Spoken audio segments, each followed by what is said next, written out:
Today's lesson goal is to identify and explain the different perspectives that people have had on the Anzac legend throughout history. Throughout this lesson, please pause the video and take notes, as this will be the focus of our next lesson in class. Who have had differing perspectives on the Anzac legend? Some of the groups include women, the Modern Defence Force, and Aboriginals and Torres Strait Islanders. Today's lesson's focus will be on women's perspectives of the Anzac legend throughout time. So what is the Anzac legend? The legend of Anzac was born on the 25th of April 1915 and was reaffirmed in 8 months' fighting in Gallipoli. Although there was no military victory, the Australians displayed great courage, endurance, initiative, discipline and mateship, and such qualities came to be seen as the Anzac spirit. Since then, the anniversary of the 25th of April 1915 has been commemorated each year as Anzac Day, and ex-servicemen and women from other wars accepted Anzac Day as theirs too. Although there are no longer any living survivors of the campaign, parades, services and rituals of Anzac Day have survived, and the legend of Anzac still remains relevant to many Australians. The Anzac legend's masculine ideals. The Anzac legend is a representation of Australians and New Zealanders in the war.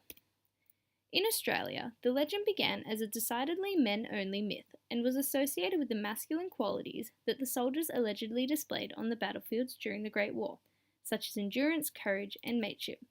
People over time, however, have criticised the masculine underpinnings of the Anzac legend that define the ideal Australian, as it excluded women and their experiences and contributions to the war. Examples of women's exclusion from the Anzac legend. For many years, ex-service women attended Anzac Day marches as spectators or walked in marches without service identification and without mention in the official program. Service women were paid 2/3 of the pay men received. Nurses were eligible for pensions, but at a rate which was less than the equivalent male rank.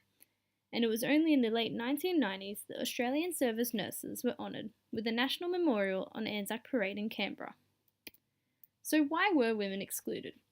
In the past, there was a persistent idea that nursing was safe and that any aspect of war outside of the trenches was not legitimate. These myths that have undervalued nurses' significant role in wars, as well as other women, however, have been challenged and dismantled in more recent years. Many people in the past have therefore had the perspectives that the Anzac legend was largely only acknowledging men and was not an accurate portrayal of Australians, and the Anzac legend had become a celebration and glorification of war, not a day of mourning, as it glorified masculine qualities displayed during the wars. Please pause the video on each of the following sources and read through them before our next in-class lesson. When reading them, take the time to think about how these sources relate to what you have just learned about women's exclusion from the Anzac tradition and the reasons why they were excluded. Thank you.